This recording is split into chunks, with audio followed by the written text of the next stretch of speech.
Morning. So, Kia Pride ang gagawin natin today mga kachamba. Alright, Kia Pride. So, ang customer natin today. So, convert natin into electronic power steering. So, ito yung nagiging problema sa Kia Pride. Ito, switch na to. Brake switch. So, bangga talaga to sa EPS. So, ang ginawa natin, binawasan ng konti. Tapos ito, babawasan pa. Tama pa rin to eh. Ayan.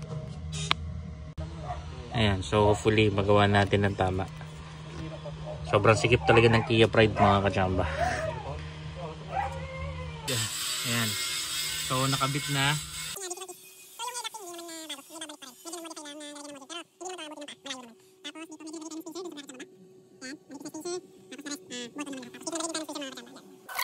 Kia Pride, testing na tayo. So may indicator light pa rin to monitor the EPS condition. Start. Isa pa. Kapag namatay, ibig sabihin functioning na yung EPS. See. Suabe.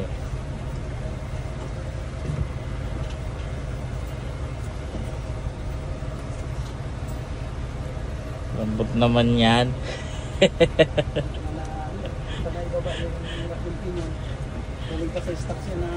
So ilulubricate pa daw ni sir yung rack and pinion niya dahil medyo matagal na na-stuck.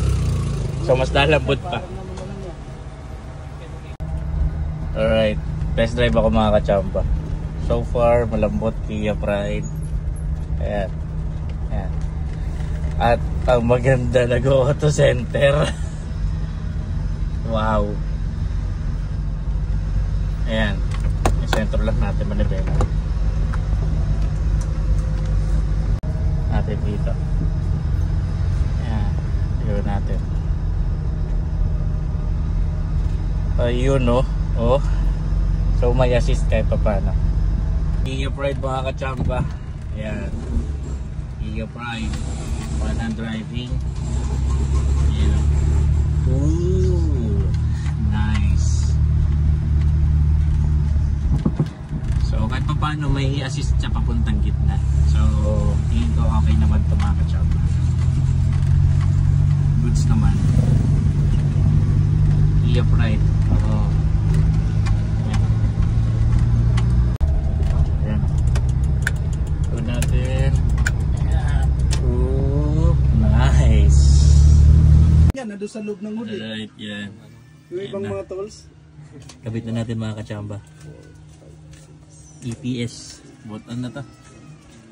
Okay, Kia Pride. Ang cute mo. EPS. Kia Pride.